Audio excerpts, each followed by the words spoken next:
धूल से अटी पगडंडी पर एक पुरानी बैलगाड़ी धीरे धीरे चल रही थी। लकड़ी की चरमराहट और बैलों की घंटियों की टुन-टुन हवा में मिल रही थी। गाड़ी पर बैठे थे रामू और उसकी बीवी गोमती।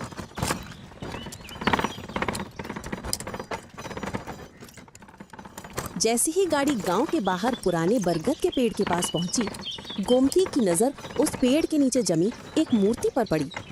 ए रामू, तू देख ना, ये कौन है? किधर से आई ये औरत? ऐसे अकेली खड़ी है रास्ते पर। अरे ओ गोमती कोई देवी देवता लग रहे हैं। गांव के छोरे कह रहे थे पंडित ने कल ही पूजा कराई है। देवी हो या कोई और, पर देख उसकी आंखें, जैसे सचमुच की कोई औरत खड़ी हो। लग रहा है किसी ने उसका आंसू को गिरने से रोका हो। अच्छा, वो चाहे हंसे या रोए हमें क्या, हम तो सिर्फ राहगीर हैं, अपने सफर पे चलते हुए। यहाँ जो लोग हैं वही समझ पाएंगे कि उसकी मुस्कान के पीछे क्या दर्द छुपा है। बैलगाड़ी फिर आगे बढ़ गई। बस पीछे रह गई वो पत्थर की औरत, बरगद की छांव में खड़ी, उसी झुके हुए सिर और मौन निगाहों के साथ। उसी गांव में रहता था भीकन किसान। उम्र 45 के आसपास थी। उसकी बीवी चंपा 3 साल पहले बुखार से चल बसी थी। भीखन अकेला रह गया था, खेतों के साथ और अपनी बातें करने की आदत के साथ। वो बैलों को चारा डालता और फिर खुद से बड़बड़ाता।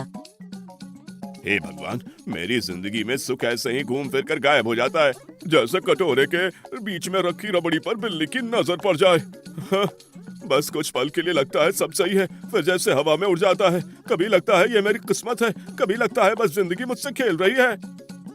गांव के लोग भीखन को मजाकिया समझते थे, लेकिन उसका हंसना भी एक दर्द छुपाता था।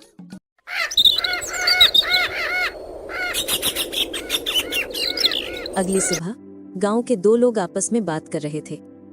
सुनो ना, कल रात फिर से माई रोई थी, मैंने खुद देखा, आंखों से पानी गिर रहा था। मुझे भी पता है, मैं भी वहां नहीं जाऊंगा। सूरज ढलते ही वहां जाना पाप है। कभी कभी तो लगता है कि मूर्ति के पीछे आत्मा खड़ी है।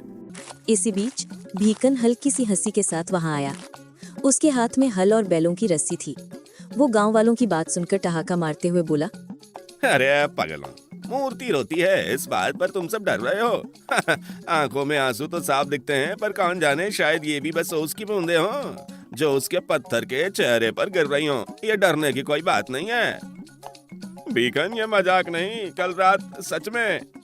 अरे छोड़ो, माई की बातें, पत्थर है वो, उसकी कोई भावनाएं नहीं होती। अगर वह रोए भी तो समझ लेना वो सब नाटक है। जितना उस पर ध्यान दोगे उतना ही डरते जाओगे तुम सब। भीकन की बात सुनकर दोनों सन रह गए। भीकन हल और बैल लेकर मुस्कुराता हुआ बरगद के पास चला गया, जैसे कि वो डर का नाम तक नहीं जानता हो। वो कुछ पल उस मूर्ति को देखता रहा, फिर सिर हिलाकर चुपचाप अपने घर लौट आया।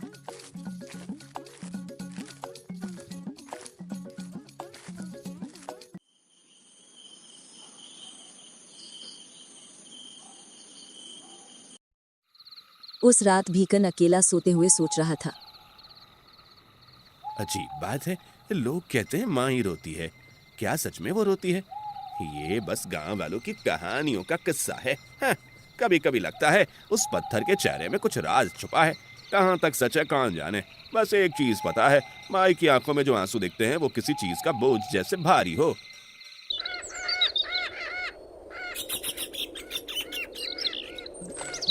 अगली सुबह भीकन फिर से अपना हल और बैल लेकर खेतों की ओर बढ़ रहा था।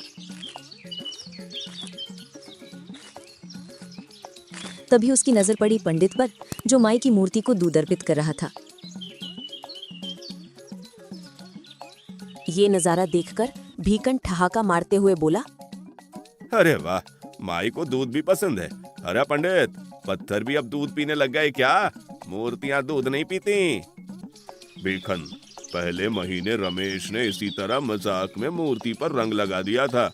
उसी रात उसके बैल कुएं में गिर गए थे।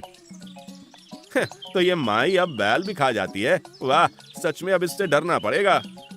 भीखन, मजाक और हंसी अच्छी बात है, पर कभी कभी ये हंसी भारी भी पड़ जाती है। भीकन मुस्कुराया, लेकिन उसके चेहरे पर एक हल्की गंभीरता भी झलक रही थी। वो बैल और हल लेकर खेत की ओर बढ़ गया और चलते हुए सोच रहा था, उफ, ये गांव वाले भी ना, अपनी हल बैल छोड़कर खेत का काम भूलकर बस उसी मूर्ति के चक्कर में पड़े रहते हैं। लगता है जैसे माई ही उनकी पूरी दुनिया है और बाकी सब बस हवा में उड़ गया। कुछ दिनों बाद सांझ का समय था। मुखिया चबूतरे पर बैठे थे और गांव के लोग जमीन पर। भाइयों, देखो हमारी धरती कैसे सूखी पड़ गई। बरसात नहीं हो रही है, खेत सूख रहे हैं और हमारी फसलें खतरे में हैं। यह सिर्फ हमारा काम नहीं बल्कि हमारी जिंदगी का सवाल है। हाँ मुखिया जी, हर रोज सूरज तपता है, ना हल चल पाता है ना पानी। मुझे तो लगता है माई नाराज हो गई हैं। माई नाराज है या नहीं वो मुझे नहीं पता। हमें तो अपनी जिम्मेदारी समझनी होगी। हमें सोच समझकर पानी बचाना होगा और अगर कोई उपाय है बारिश लाने का तो उसे अपनाना होगा। हम सबको मिलकर इसका हल ढूंढना होगा। मुखिया जी, क्या हमारी मेहनत से कुछ होगा इतनी सूखी जमीन पर? इतने में वहां भीकन आ पहुंचा और हंसते हुए बोला, अरे भाई लोग, तुम्हें क्या लगता है माई इस गांव से नाराज हो गई हैं और इसलिए बारिश नहीं हो रही है? तुम सब माई के पास क्यों नहीं जाते और कहते माई थोड़ी बारिश करवा दो? इतना डरना किस बात का? भीखन भाई, अगर माई सच में नाराज हो गई तो लोग कहते हैं माई की नजर बड़ी तेज है। डरना अच्छी बात नहीं। अगर तुम लोग माई से इतना डरते हो तो मैं अकेला ही जाऊंगा, देखूंगा कि माई मुझसे सच में क्या करती हैं। और ये भी पता लगाऊंगा कि वाकई वो मायावी हैं जो इस गांव के बारिशों को रोक कर रखती हैं। हाँ, मैं अकेला ही जाऊंगा और माई से सीधे बात करूंगा। अरे पर भीखन भाई, इस समय तो रात का है और माई की मूर्ति के पास जाना आसान नहीं। तो क्या हो गया? डरते डरते क्या होगा? माई देख रही हैं। चाहे डर दिखाओ या हिम्मत, बस चलते रहो, काम करते रहो और डर को पीछे छोड़ दो। पगला गया है क्या भीखन? रात में वहां मत जाना, नहीं तो। नहीं तो क्या मुखिया जी, माई मुझसे शादी कर लेगी क्या? और हाँ, तुम सब सोच रहे हो कि मैं वहां जाकर वापस नहीं आऊंगा। ठीक है, तब कोई बात नहीं, तुम सब कल मेरा यहीं इंतजार करना। इतना बोलकर भीकन अपने घर की ओर चल पड़ा। घर पहुंचकर उसने दीवार पर लटकी चंपा की पुरानी साड़ी को देखा। चंपा, अगर तू यहाँ होती तो ये सब ढोंग नहीं चलने देती। लोग डर और अफवाहों के पीछे भागते हैं, लेकिन तू तो सबको सच और हिम्मत दिखाती। और शायद मैं भी इतना अकेला महसूस नहीं करता। काफी देर तक बस देखता रहा, मानो उसमें किसी अनकही याद को ढूंढ रहा हो। कुछ देर बाद भीखन लालटेन उठाकर बरगद के पेड़ की ओर चल पड़ा।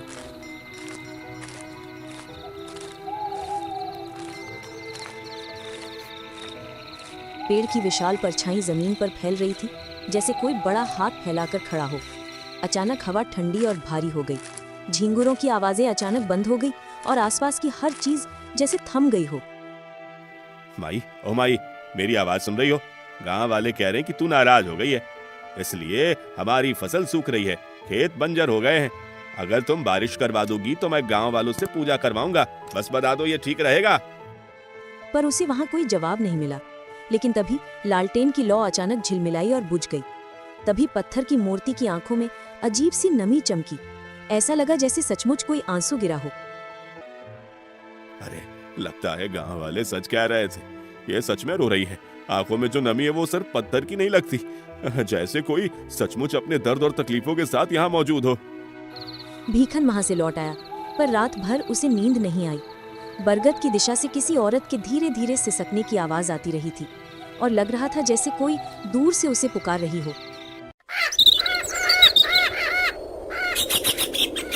अगली सुबह गांव की चौपाल पर लोग इकट्ठे थे।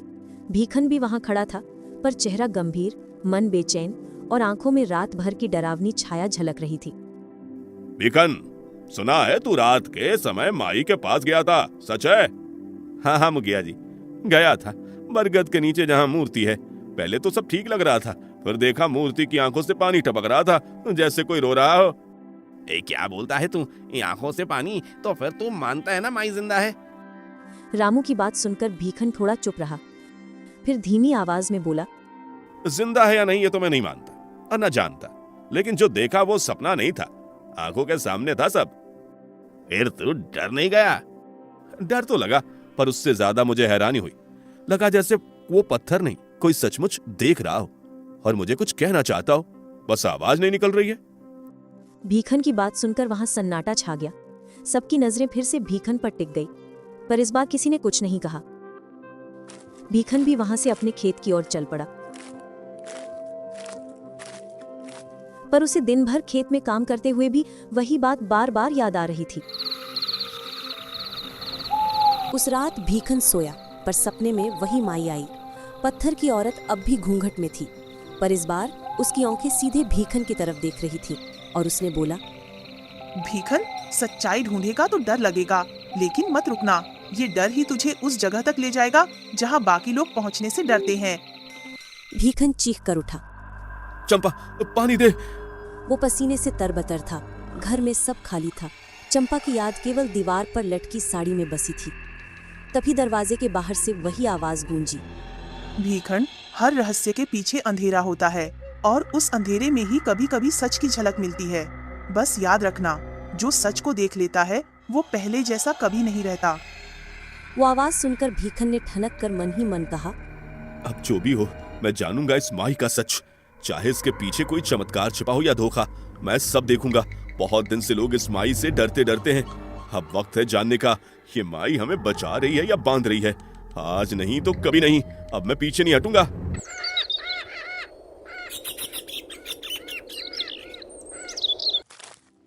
अगले दिन भीखन जब खेत में हल चला रहा था, हल्के फाल के साथ कुछ सख्त टकराया।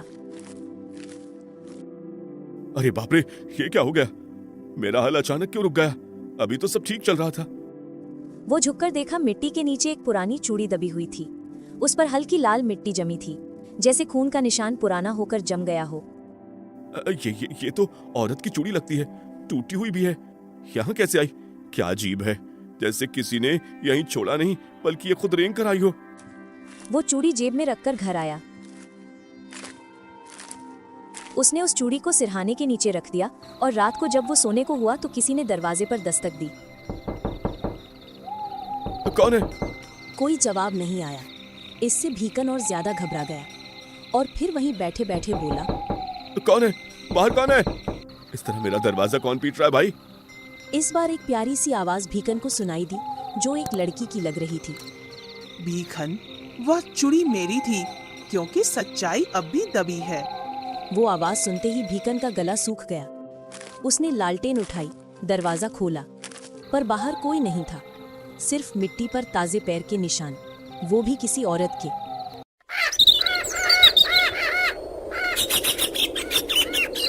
अगले दिन भीखन गांव के बूढ़े मधवलाल काका के पास पहुंचा और उसने पूछा, काका, एक बात पूछूं?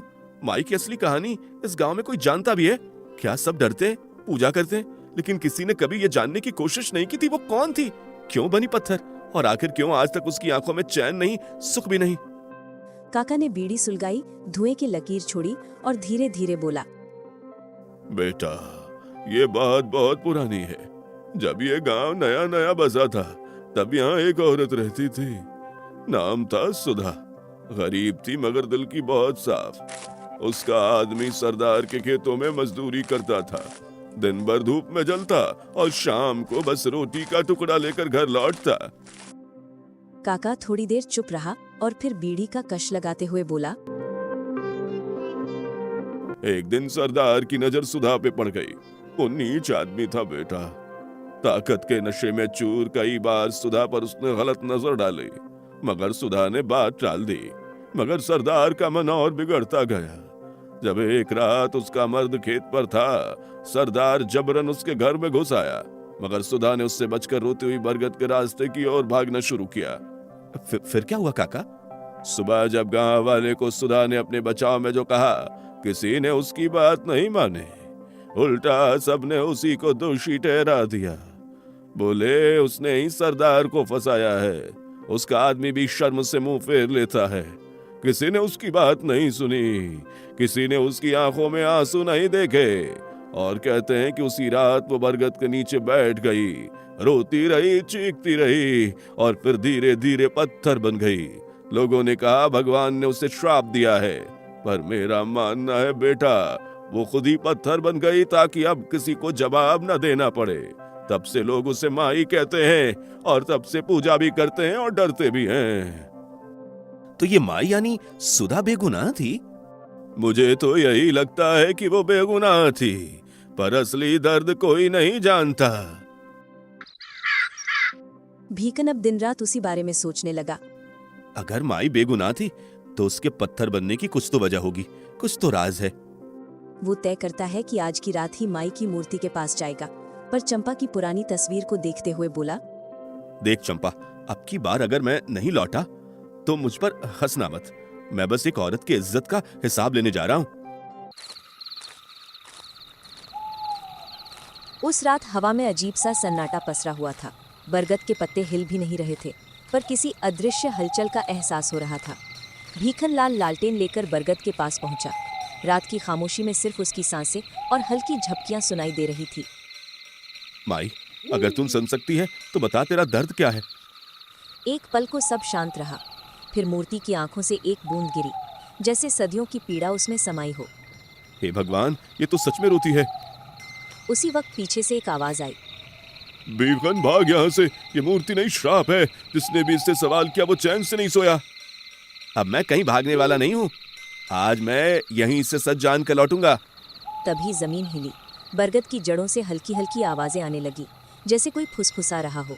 भीखन के पैर कांप गए, पर वो रुका नहीं। माई, अगर तू निर्दोष थी तो तेरे आंसू अब भी क्यों बहते हैं? बता, मैं यहाँ तुम्हारी मदद करने आया हूँ। बरगद की शाखाएं हिलने लगी, हवा तेज हुई, लालटेन बुझ गई। अंधेरे में धीरे धीरे एक स्त्री का चेहरा उभर आया, वही माई, पर जीवित। क्योंकि सच्चाई अब भी दबी है। भीखन, माई की आवाज सुनते ही पंडित अपनी जान बचाकर वहां से भाग खड़ा हुआ। क्या है तुम्हारी सच्चाई माई? हर कोई बस डरता है, पर कोई ये जानता नहीं कि तुम्हारे पत्थर के पीछे क्या राज छुपा है। आज मैं तेरी सच्चाई जानकर रहूंगा और मैं इस पूरे गांव के सामने लाऊंगा इसे। अब बहुत डर गया और अंधविश्वास बहुत फैला। सच सामने आएगा, चाहे वो कितना भी भयानक क्यों ना हो। नहीं भीखन, बस कुछ दिन और रुक जाओ, मैं तुम्हें अपनी सारी सच्चाई बता दूं।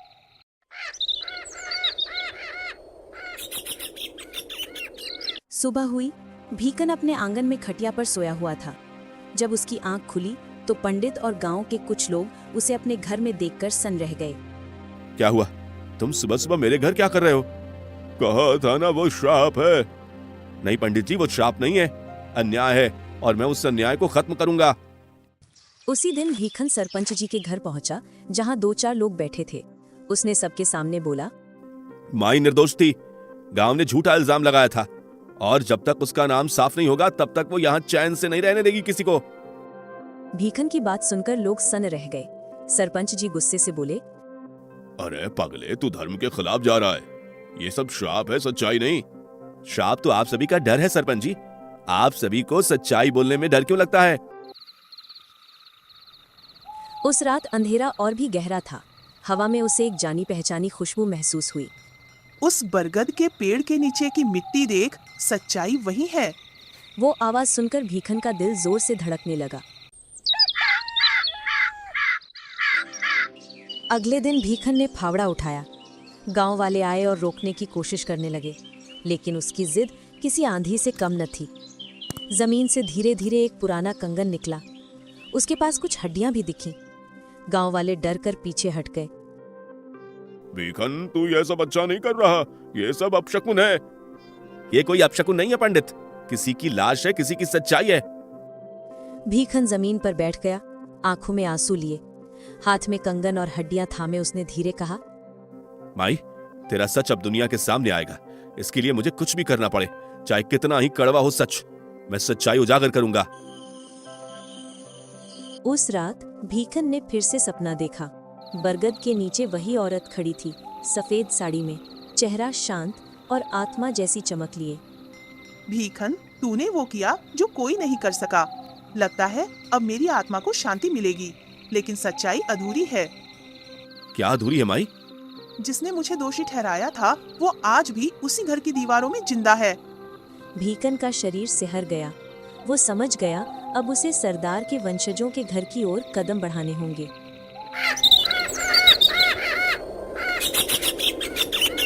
अगले दिन अचानक ही सरदार के खानदान का पुराना घर आग से जलने लगा।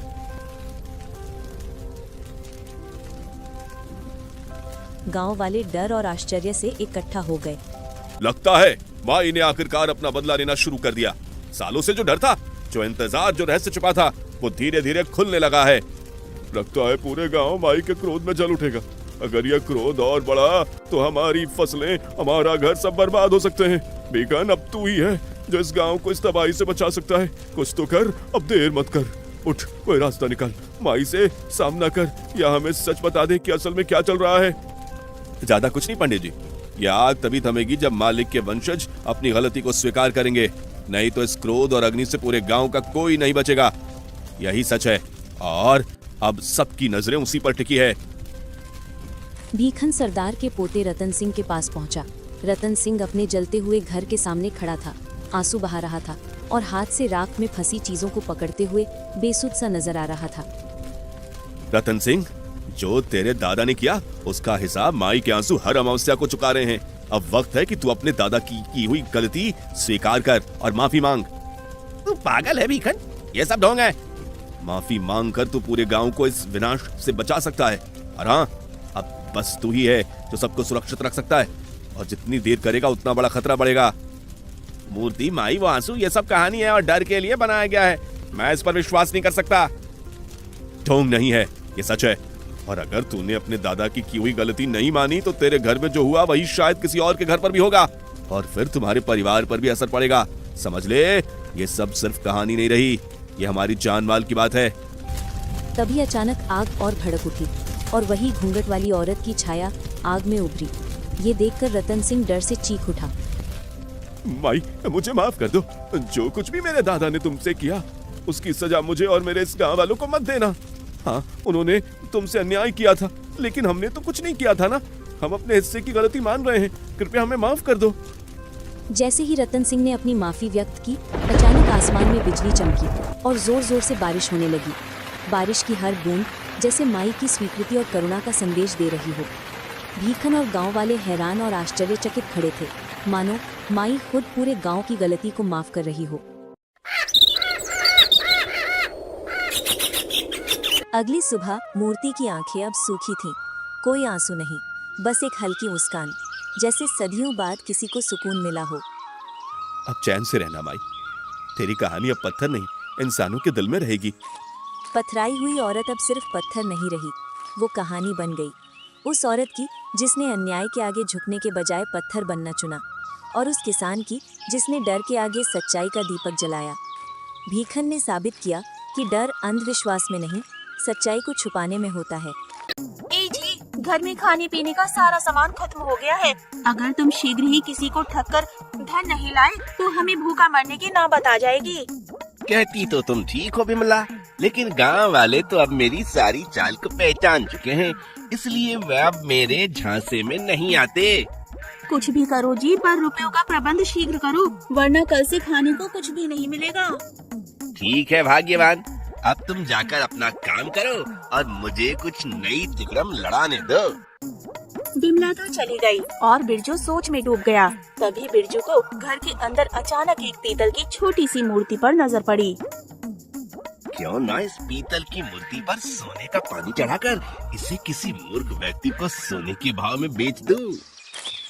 बिरजू ये सोचकर झटपट पीतल की मूर्ति उठाता है और गांव की सुनार के पास जाकर बोलता है, भाई जरा इस पीतल की मूर्ति पर सोने का पानी तो चढ़ा देना, इस पर तुम्हारा जो भी खर्च आएगा मैं तुम्हें दे दूंगा।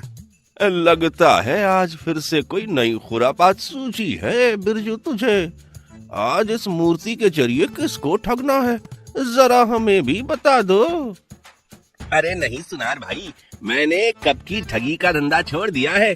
यह मूर्ति जरा मैली हो गई है, इसलिए मैंने सोचा कि क्यों ना इस पर सोने का पानी चढ़ा दिया जाए। 900 चूहे खाकर बिल्ली हज को चली, इसकी बात का तो विश्वास नहीं होता, फिर भी हमें क्या करना। सोचकर सुनार ने जल्दी ही पीतल की मूर्ति पर सोने का पानी चढ़ा दिया। सोने का पानी चढ़ते ही मूर्ति सोने की मूर्ति जैसी ही प्रतीत होने लगी। बिरजू सुनार को पैसे देकर मूर्ति घर ले आया। सुनो बिमला, कल सुबह मैं दूसरे गांव जाकर इस पीतल की मूर्ति को सोने के भाव में बेच दूंगा, तब तुम्हारी सारी शिकायतें दूर हो जाएंगी। मुझे तुम्हारी अकल पे पूरा भरोसा है जी, अब चलकर भोजन कर लीजिए।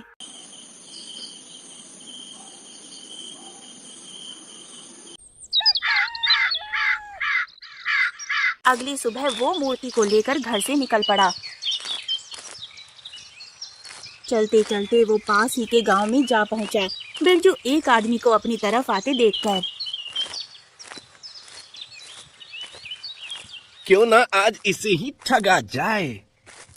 और बिरजू उस आदमी के पास पहुंचकर, क्या भाई, तुम इस कनस्तर में क्या लेकर जा रहे हो? इस कनस्तर में गाय का शुद्ध देसी घी है। मैं इसे बेचने के लिए दूसरे गांव ले जा रहा हूँ। इस पीतल की मूर्ति के बदले यदि इससे देसी घी का ये कनस्तर हथिया लूं तो ठीक रहेगा। घी के पूरे कनस्तर को बेचने पर मुझे बहुत मुनाफा मिलेगा। इतना सोचकर बिरजू केदार से कहता है, भाई, मेरा नाम बिरजू है। मैं पास के गांव भगवानपुर का रहने वाला हूँ। मेरी पत्नी बीमार चल रही है। वैद्य जी ने उसे गाय का देसी घी खाने के लिए कहा है। यदि तुम ये कनस्तर मुझे दे दो तो तुम्हारा मुझ पर बड़ा उपकार होगा। लेकिन इस घी के कनस्तर के बदले तुम मुझे क्या दे सकते हो? उसकी बात सुनकर बिरजू झटपट वो मूर्ति देते हुए कहता है, भाई, इस समय तो मेरे पास ये मूर्ति है। यदि तुम उचित समझो तो इस मूर्ति के बदले मुझे अपना कनस्तर दे दो। केदार बिरजू के हाथों से मूर्ति लेकर उसे उलट पलट कर देखता है। ये आदमी तो मुझे मूर्ख लगता है। इस बहुमूल्य सोने की मूर्ति के बदले ये घी का कनस्तर लेना चाहता है।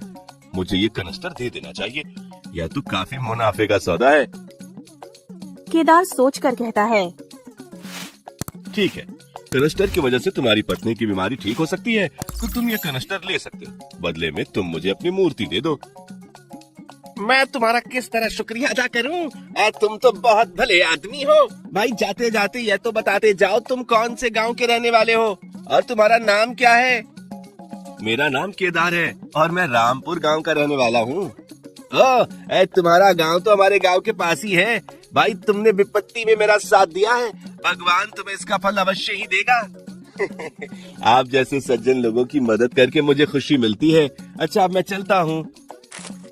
कहकर केदार वहाँ से चला गया और बिरजू भी वहाँ से प्रसन्न मन कनस्तर उठाकर अपने गांव को लौट पड़ा। इधर जब केदार अपने घर पहुंचकर, देखो रजनी, आज मैं तुम्हारे लिए सोने की मूर्ति ले आया हूँ। आहा, लेकिन ये तुम्हें कहाँ से मिली और कैसे? ये सब उसी कनस्टर की करामात है भाग्यवान। मैं उसी घी की कनस्टर के बदले ये मूर्ति लेकर आया। स्वामी, लगता है आज आपने अपने जाल में बहुत बड़ी मछली को फंसाया था। तुम ठीक कहती हो रजनी। जब वो आदमी अपने घर जाकर घी का कनस्टर खोलकर देखेगा तो अपना माथा पीट लेगा। हाँ स्वामी, आपने पूरे कनस्तर में तो गोबर भरा था और उस पर थोड़े से घी की परत जमा दी थी। जब वो आदमी घी के बदले कनस्तर में गोबर भरा देखेगा तो सचमुच अपना माथा पीट लेगा। अरे भाग्यवान, गांव के लोग मुझे यूं ही ठग नहीं कहते। कुछ तो बात होगी ना मुझ में। फिर कुछ सोचकर केदार अपनी पत्नी से बोला, रजनी, मैं बहुत दिनों से सोच रहा था कि तुम्हारे लिए सोने के गहने बनवा। आज वो शुभ घड़ी आ गई है। जाओ, ये मूर्ति गांव के सुनार के पास लेकर जाकर अपने लिए सोने के जेवर बनवा लो। ओ स्वामी, तुम कितने अच्छे हो। मैं अभी सुनार के पास जाती हूँ। वहाँ से आकर तुम्हारे लिए हलवा बनाऊंगी। रजनी वो मूर्ति लेती है और सुनार की दुकान की ओर चल देती है। सुनार की दुकान पर पहुंचकर, सुनार भैया, इस सोने की मूर्ति के बदले मुझे सोने के गहने बना दो। है? इस सोने की मूर्ति जरा देखो तो। मूर्ति देखकर सुनार रजनी से बोला, भाऊजी, लगता है केदार ने आज लंबा हाथ मारा है। अरे नहीं सुनार भैया, ये मूर्ति तो हमारी खानदानी मूर्ति है, कोई ठगी का नहीं है। ठीक है भाऊजी, तुम कहती हो तो तुम्हारी बात का विश्वास कर लेता हूँ, वरना मैं केदार की नस नस से वाकिफ हूँ। जरा बैठो, मूर्ति की परख कर लूँ। कुछ देर बाद मूर्ति की परख करते ही, भाऊजी, इस पीतल की मूर्ति में सोने की पानी चढ़ाकर मुझे मूर्ख बनाने आई हो। क्या? ये तुम क्या कह रहे हो सुनार भैया? मैं ठीक कह रहा हूँ भाऊजी। इस मूर्ति पर केवल सोने का पानी चढ़ा हुआ है। लगता है केदार ठग को आज कोई दूसरा बड़ा ठग मिल गया। शायद तुम ठीक कह रहे हो सुनार भैया। लाओ, मूर्ति मुझे दे दो। सुनार से मूर्ति लेकर रजनी अपने घर की ओर चल पड़ी। आज का अपमान मैं कभी नहीं भूलूंगी। अपने पति की वजह से ही आज मुझे उस सुनार के सामने अपमानित होना पड़ा है। अपने पति को मन ही मन कोसती रजनी अपने घर पहुंची और एक छड़ी लेकर अपने पति की पिटाई करने लगी। मार डाला रे, मार डाला। ओ रजनी, पर तुम मुझे क्यों मार रही हो? तुम्हें यही सजा मिलनी चाहिए। मजाक करने के लिए तुम्हें क्या मैं ही मिली थी जो पीतल की मूर्ति को सोने की कहकर मुझे पकड़ा दिया। क्या क्या कह रही हो तुम? मैं ठीक कह रही हूँ। सुनार ने कहा है कि मूर्ति पर केवल सोने का पानी चढ़ा हुआ है, बाकी सारी मूर्ति पीतल की है। ओ, तो वो धूर्त मुझे चकमा दे गया। जरूर वो कोई ठग ही रहा होगा, जिसकी वजह से आज मुझे पत्नी के हाथों पिटना पड़ा। मैं अभी उसके गांव जाकर उसकी खबर लेता हूँ। और केदार उसी समय बिरजू के घर की ओर चल पड़ा। उधर घी का कनस्तर सिर पर रखे बिरजू अपने घर पहुंचा। अरे ये बिमला, जल्दी से चूल्हा जलाओ, हमारे लिए खाना बनाओ। क्यों जी, ऐसा कौन सा खजाना हाथ लग गया जो धन्ना सेठ की तरह हुक्म चला रहे हो? बिमला, मेरे सर पर जो कनस्तर देख रही है, उसी के अंदर कुरु का खजाना है। जल्दी से इसे मेरे सिर से उतारो। लेकिन इस कनस्तर में है क्या? इस कनस्तर में गाय का शुद्ध देसी घी है। इसे बेचकर मैं काफी रुपया बना लूंगा। बिमला कनस्तर को उठाकर रसोई घर में ले गई और झटपट बढ़िया खाना बनाया और बिरजू के आगे परोसा। अरे मूर्ख, तूने सब्जी में तो बिल्कुल भी घी नहीं डाला। अरे जरा घी तो डाल। बिमला ने कनस्तर में से 1 चम्मच घी निकालकर सब्जी की कटोरी में डाल दिया। ये देखकर बिरजू गुस्सा हो उठा। पूरा कनस्तर घी का भरा रखा है, फिर भी कंजूसी कर रही है। अरे भाग्यवान, कम से कम 4-5 चम्मच घी तो डाल ही दे। बिमला ने बिरजू के कहे अनुसार 4 चम्मच घी डाल दिया, लेकिन जब बिरजू ने सब्जी में डुबोकर रोटी खाई तो दूसरे ही पल मुंह का कोर थूक दिया। आथू! अब क्या हुआ? ये घी है या गोबर? मेरा सारा मुंह खराब हो गया। बिरजू ने जब उस कनस्तर की जांच की तो अरे इसमें तो घी की जगह गोबर भरा हुआ है। अब मैं समझा कि केदार इतनी जल्दी मूर्ति लेने के लिए तैयार क्यों हो गया। बिमला पति की हंसी उड़ाते हुए बोली, क्यों जी, सब्जी में और कितनी चम्मच घी डालूं? क्यों मेरे घाव पर नमक छीट रही है बिमला? एक तो वो धूर्त केदार ने मुझे ठग लिया, ऊपर से तुम मेरी हंसी उड़ा रही हो। इधर केदार गुस्से में बिरजू के घर के पास पहुंचकर सोचता है, भला मैं क्यों बिरजू को मरने जा रहा हूँ? अगर उसने मेरे साथ धोखा किया तो मैंने भी तो घी के बदले गोबर का कनस्तर दिया है। मुझे उससे उलझने का कोई अधिकार नहीं। पर अब जब मैं उसके घर तक आ ही पहुँचा हूँ तो मुझे उसके घर जाकर अवश्य मिलना चाहिए। केदार को अपने घर की तरफ आते देखकर बिरजू बिमला से बोला, अरे बिमला, ये तो वही ठग है जिसने मुझे घी के बदले गोबर का कनस्तर दिया था। लेकिन वो इधर क्यों आ रहा है? पास आने दो, फिर पूछते हैं। जब केदार बिरजू व बिमला के पास पहुंचा, अरे केदार भाई, तुम इधर कहाँ? भैया, तुमने कल जो सोने की मूर्ति दी थी, उसी के लिए तुम्हें धन्यवाद देने तथा तुम्हारी पत्नी की तबीयत के बारे में पूछने आया हूँ।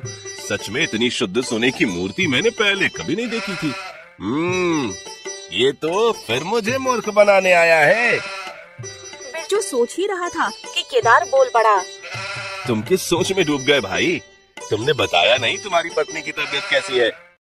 अरे भाई, तुम्हारी कृपा से अब मेरी पत्नी की तबीयत बिल्कुल ठीक है। तुम्हारा घी इतना अच्छा था कि उसे एक बार के खाने से ही भली चंगी हो गई। कमबख्त फिर मुझे मूर्ख बना रहा है। केदार मन ही मन बोल रहा था, लेकिन प्रकट में केदार बोला, भगवान का लाख लाख शुक्र है, भौजी ठीक हो गई। अच्छा भाई, अब मैं चलता हूँ। अरे ऐसे कैसे हो सकता है? आज मैं तुम्हें नहीं जाने दूंगा। आज तुम्हें मेरे यहाँ ही रहना होगा। कम से कम मुझे एक बार तो मेहमान नवाजी का मौका दो। ठीक है भाई, अगर तुम जिद कर ही रहे हो तो मैं आज यहीं पे रुक जाता हूँ। तब बिरजू अपनी पत्नी से बोला, बिमला, जाओ केदार के लिए भोजन तैयार करो। आज ये हमारे मेहमान हैं। बहुत अच्छा स्वामी, लेकिन आप लोग भीतर तो चलिए। बिरजू केदार को अपने घर के भीतर ले गया और बिमला खाना बनाने के लिए रसोई घर में चली गई। बिमला ने झटपट खाना बनाया और दोनों के आगे परोसा। अरे बिमला, तूने मेहमान की सब्जियों में देसी घी डाला या नहीं? जी जी, वो अरे बिमला, घर पे घी का पूरा कनस्तर बड़ा पड़ा है और तूने मेहमान की सब्जियों में घी नहीं डाला। जा जल्दी से घी लेके आ। जी अभी लाई। बिरजू और बिमला की बात सुनकर केदार सोचने लगा, मारे गए, अब वो गोबर वाला घी मुझे ही खाना पड़ेगा। अगर खाने को मना कर दूं तो मुसीबत, खाता हूं तो मुसीबत। बिमला ने मुस्कुराते हुए सब्जियों में घी डाल दिया। बेचारे केदार को चुपचाप गोबर वाला घी ही खाना पड़ा। बिरजू हंसते हुए मन में सोच रहा था। ये हुई ना बात, कम वक्त मुझे गोबर वाला घी खिलाना चाहता था, अब खुद को खाना पड़ रहा है। खाना खाते हुए केदार भी सोच रहा था। लगता है ये थाली चांदी की है। आज रात को इस थाली को ही गायब कर दूंगा, तभी मेरे अपमान का बदला पूरा होगा। केदार ने थाली को घूरते हुए देखा तो बिरजू को उसकी मंशा भांपते देर न लगी। ओह, तो ये चांदी की थाली हथियाने की सोच रहा है, पर मैं भी इसका बाप हूँ। देखता हूँ ये थाली कैसे हड़प करता है।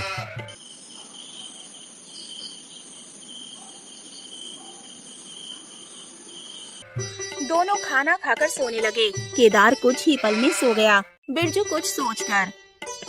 क्यों ना इस छीके में चांदी की थाली में पानी भर दूं। अगर ये धूर्त थाली को छीके से उतारने की कोशिश करेगा तो थाली से भरा पानी इसके ऊपर गिर जाएगा और मैं दब जाऊंगा। तब मैं इसे रंगे हाथों पकड़कर शर्मिंदा कर सकूंगा। बिरजू ने ऐसा ही किया और नीचे चारपाई बिछाकर आराम से सो गया। लेकिन केदार भी कम नहीं था, बल्कि एक आंख खोले चोरी चोरी बिरजू की सारी करामात देख रहा था। लगता है बिरजू मेरे विचारों को जान गया था, तभी इसने थाली को इतनी सुरक्षित जगह रख दिया। पर मैं भी इस बिरजू का बाप हूँ, इस थाली को तो लेकर ही रहूंगा। कुछ सोचकर केदार घर से बाहर निकला और बाहर खड़े पपीते के पेड़ को देखकर सोचता है। पपीते के पेड़ का डंठल खोखला होता है, इसका एक डंठल तोड़ लूं तो मेरा काम बन जाएगा।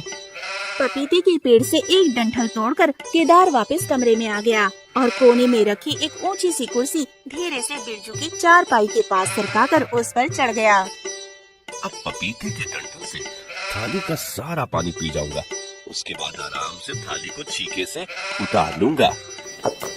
उसने सारा पानी पीकर सावधानी से थाली उतारी और कुर्सी को यथास्थान रख दिया। अब इस चांदी की थाली को घर के बाहर वाले तालाब के किनारे दबाऊं, कल वापस जाते समय वहाँ से निकाल लेता आऊंगा। थाली लेकर केदार तुरंत तालाब के किनारे पहुंचा और उसी कीचड़ में दबा दिया। थाली को कीचड़ में दबाकर वो चुपचाप अपनी चारपाई पर आकर सो गया। लेकिन जब आधी रात के बाद अचानक बिरजू की आंखें खुली। अरे, छीके पे तो चांदी की थाली ही नहीं है। कहीं केदार चांदी की थाली लेकर भाग तो नहीं गया? हड़बड़ाकर उसने केदार की चारपाई की ओर देखा। अरे, ये तो मजे से सोया है। फिर थाली किसने चुराई? कुछ सोचकर बिरजू उठकर केदार की चारपाई के पास आया और चादर हटाई। अरे, इसके पाँव में तो कीचड़ लगा हुआ है। लगता है ये तालाब के पास गया था। कहीं ये थाली वहीं तो छिपा कर नहीं आया। जरूर यही बात होगी। बिरजू उसी समय तालाब की ओर गया और थोड़ी सी खोजबीन के बाद उसे कीचड़ में दबी हुई चांदी की थाली मिल गई। उसने थाली लाकर फिर से उसको छिपा कर रख दिया और फिर सो गया।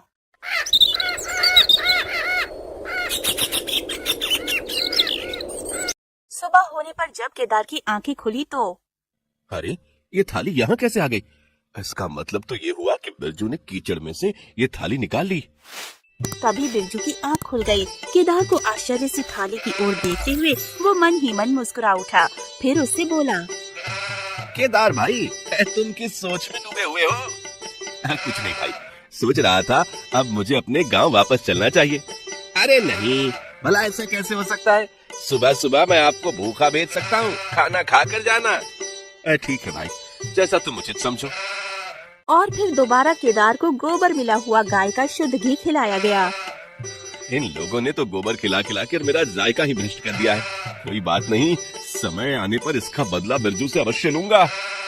खाते हुए केदार सोच रहा था। खाना खाकर जब केदार ने बिरजू से जाने की आज्ञा मांगी। भाई, आतिथ्य में कुछ कमी रह गई हो तो क्षमा कर देना।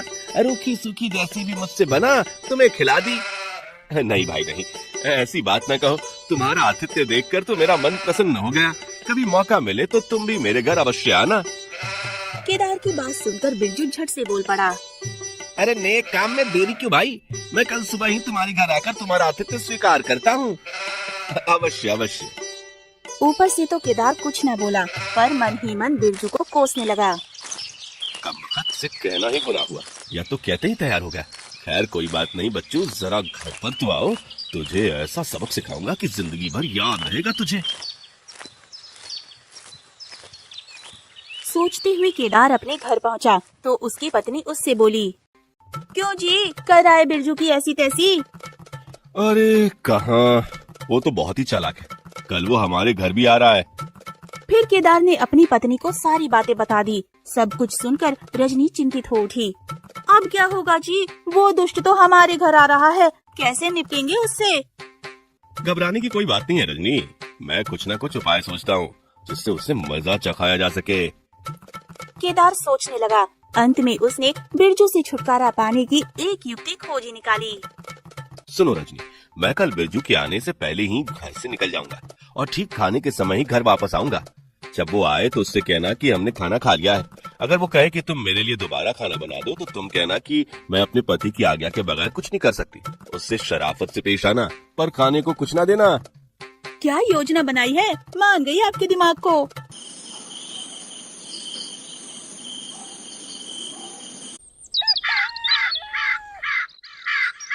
दूसरे दिन बिरजू के आने से पहले ही केदार अपने घर से चला गया। उसके जाने के बाद बिरजू जब केदार के घर पहुंचा, कहिए क्या बात है, कौन है आप? मैं लोचनपुर से आया हूँ। केदार जी ने दोपहर को भोजन के लिए मुझे यहाँ बुलाया है। ओह, लेकिन आपके मित्र तो घर में नहीं है और ना ही उन्होंने मुझे बताया है कि आप आने वाले हैं। फिर भी आप अंदर आकर बैठिए, वे आते ही होंगे। ठीक है, मैं बैठकर उनकी प्रतीक्षा कर लूंगा। रजनी बिरजू को घर के अंदर ले आई और आंगन में बिछी चारपाई पर बैठाकर बोली, मुझे दुख है भाई साहब, आपके मित्र यहाँ नहीं हैं। अगर वो यहाँ होते तो आपके लिए एक मुर्गा हलाल अवश्य करते। भाऊजी आप चिंता न कीजिए, अगर केदार जी बाहर गए हैं तो मैं स्वयं अपने लिए मुर्गा हलाल किए लेता हूँ। उसकी बात सुनकर रजनी घबराती हुई बोली, अरे नहीं नहीं, ऐसा गजब ना करना। मेरे पति बहुत ही कुशल स्वभाव के हैं, मैं उनकी मर्जी के खिलाफ कोई कार्य नहीं करती। अगर आपने मुर्गा हलाल कर दिया तो वे मेरे ऊपर बहुत नाराज होंगे। रजनी की बातों का बिरजू पर कोई असर न हुआ। घूम रहे एक तंदुरुस्त मुर्गे को बिरजू ने पकड़ लिया।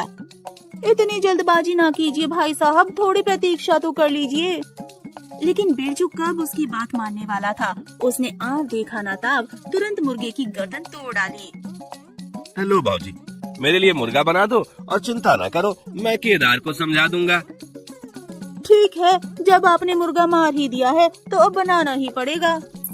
रजनी मुर्गा लेकर चली गई। इसके बाद कई घंटे बीत गए, दोपहर हो गई, पर रजनी मुर्गा बनाकर नहीं लाई। बिरजू समझ गया कि केदार जानबूझकर ही घर से गायब हुआ है, लेकिन बिरजू भी ढीठ बनकर वहाँ बैठा रहा। अब सांझ होने को हुई थी कि केदार घर आया, बिरजू को उसकी चारपाई पर सोया हुआ देखकर। अरे ये कमबख्त तो अभी तक यहीं जमा हुआ है, अब इसे भोजन कराना ही होगा। फिर कुछ सोचकर, अरे मित्र तुम कब आए?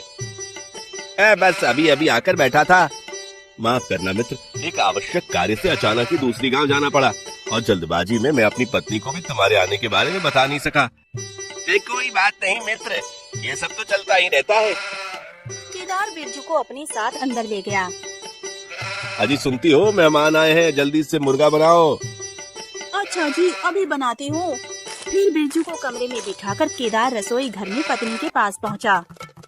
सुनो, इस आदमी का इलाज अच्छी तरह से करना है। जब मुर्गा तैयार हो जाए तो तुम उसे चांदी की छोटी सी कटोरी में देना और बाकी सारा मुझे कांसे के बड़े कटोरी में देना। ठीक है, मैं समझ गई। खाना तैयार होने पर रजनी ने उसी तरह दोनों को खाना परोस दिया। बिरजू को खाना देकर समझ आ गया था कि उसे किस तरह मूर्ख बनाया जा रहा है। कुछ सोचकर बिरजू बोल पड़ा, यह कुछ उचित प्रतीत नहीं हो रहा भाई। मेहमान चांदी की कटोरी में खाए और मेजबान खुद कांसे की कटोरी में खाए। लाओ, कांसे की कटोरी मुझे दे दो। अरे नहीं नहीं नहीं नहीं, रहने दो, मैं कांसे के बर्तन में ही खा लूंगा। केदार ने लाख मना किया पर बिरजू नहीं माना। उसने केदार के आगे से कांसे की कटोरी खींच ली और उसके आगे चांदी की कटोरी रख दी और कांसे के बर्तन में से फटाफट मुर्गा खाने लगा। उसने तो मेरी योजना असफल कर दी। अब या तो खूब पेट भर खाएगा और मैं भूखा रहूंगा। केदार सोच में डूबा हुआ था। बिरजू अपनी ही धुन में खा रहा था। केदार कुछ सोचकर, बिरजू भाई, हमारे यहाँ रोज रात को एक प्रेत आता है और खूब उत्पात मचाकर चला जाता है। केदार भाई, ये मुर्गा बहुत अच्छा बनाया है भौजी ने। पहले खाने दो, प्रेत के आने दो, उसे भी देख लेंगे। बिरजू अपनी ही धुन में खाए जा रहा था कि केदार ने अपनी पत्नी को दीपक बुझाने का इशारा किया। रजनी ने तुरंत दीपक बुझा दिया। केदार भाई, ये क्या हुआ? दीपक कैसे बुझ गया? लगता है ये सब उसी दुष्ट प्रेत का काम है। कहने के साथ ही केदार ने हाथ बढ़ाकर बिरजू के आगे रखा कांसे का बर्तन उठाना चाहा, पर बिरजू ने तुरंत भाप लिया और फौरन केदार का हाथ थाम लिया और फिर उसे पीटना शुरू कर दिया। अब बोल दुष्ट प्रेत, मेरा बर्तन चुराएगा, मेरे साथ और होशियारी करेगा? अरे बचाओ, बचाओ, मार डाला रे। अरे रे, मेरे पति को क्यों मार रहे हो? उसे छोड़ दो। बाजी तो मत जाओ, मैं आज इस प्रेत को छठी का दूध याद दिला कर ही रहूंगा। आज के बाद फिर कभी तुम्हारे घर नहीं आएगा। अरे नहीं नहीं, छोड़ दो इन्हें। मार डाला रे, मार डाला। ये क्या कर रहे हो बिरजू भाई? मैं प्रेत नहीं केदार हूँ। और कोई चारा ना देखकर रजनी ने झटपट बुझा दीपक फिर से जला दिया। अरे केदार भाई, ये तो मैंने तुम्हारा हाथ थाम रखा है, पर दुष्ट प्रेत कहाँ गया? भाई प्रेत वेत कुछ नहीं था, ये सब तुम्हें झांसा देने के लिए हमने नाटक रचा था, लेकिन हम खुद ही अपने नाटक में फंसकर पिट गए। कहकर केदार ने बिरजू को सारी बातें बता दी। सब कुछ सुनकर बिरजू हंसता हुआ बोला, देख लो भाई, चालाक आदमी से चालाकी करनी कितनी महंगी पड़ती है। तुम ठीक कह रहे हो भाई, यदि मैं शेर हूँ तो तुम सवा शेर हो, इसलिए मैं तुमसे टकरा कर जीत नहीं सकता। तुम जीते, मैं हारा।